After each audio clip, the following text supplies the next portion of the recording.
Alors, pour le moment, la seule réaction officielle, proprement dite, que j'ai vue est quelque chose qui, je pense, a très bien capturé l'humeur nationale en Ukraine. C'est le ministère de la Défense qui a tout simplement lancé un tweet avec les mots en anglais «We are watching».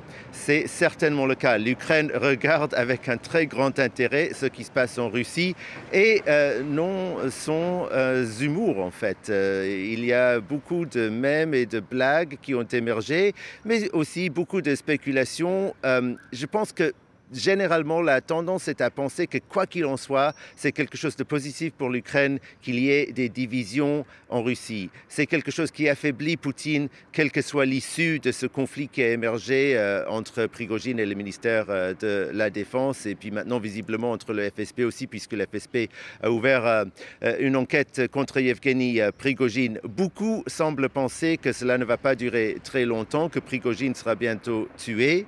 D'autres pensent en revanche qu'il a en fait de bonnes chances de recruter des soldats parmi les forces armées de la Russie, puisque ces derniers doivent être sensibles à son discours. Ils doivent être forcément insatisfaits de ce qui se passe, de comment ils sont traités. Ils doivent s'être rendus compte pour un certain nombre d'entre eux que les raisons avancées pour cette invasion étaient clairement fausses, que l'Ukraine ne s'apprêtait pas à attaquer la Russie ou même juste la partie occupée du Donbass, comme Yevgeny Prigojine l'a dit clairement hier. Alors il y a des différences d'opinion et beaucoup de discussions en ligne. Je pense que c'est intéressant aussi de regarder la réaction chez ces deux groupes de paramilitaires russes qui combattent aux côtés de l'Ukraine, en Ukraine et aussi plus récemment en Russie, dans la région de Belgorod, qui ont fait ces incursions. Ils ont des réactions très différentes. Le corps des volontaires russes, qui est plus associé avec des néo-nazis, tout comme en partie Wagner aussi, comme son nom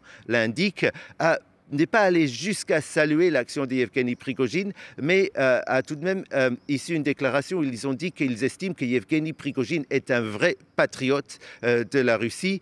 Et il y avait une certaine admiration, je pense, pour sa démarche.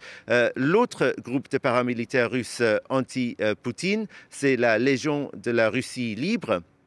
Eux, ils ont eu un discours très différent où ils ont dit on ne doit absolument pas perdre de vue ce que Yevgeny Prigojine a fait contre ses propres soldats, l'extraordinaire violence, les tortures qu'il a employées. Ce n'est en aucun cas quelqu'un en qui on peut placer une quelconque espoir. On attend de voir évidemment comment ça va évoluer. Gulliver Krag, autre question sur les explosions entendues à l'aube à Kiev. Qu'est-ce que vous pouvez nous en dire, Gulliver?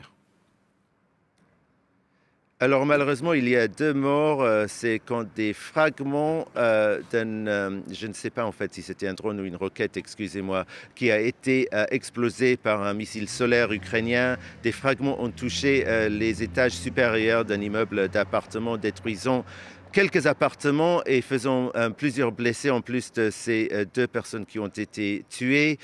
Sinon, il y a eu une vingtaine de drones et de roquettes qui ont été abattus, mais l'armée de l'air n'a pas encore publié sa déclaration pour donner le chiffre exact. Ce n'est pas uniquement Kiev qui a été frappé. Ces frappes qui ont eu lieu en plusieurs vagues pendant la nuit. Il y a eu plusieurs fois la sirène retenti, donc on a vraiment passé une nuit sans sommeil.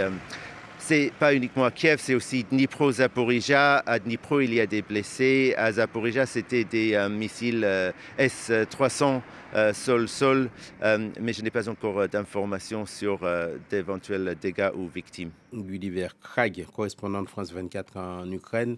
Merci.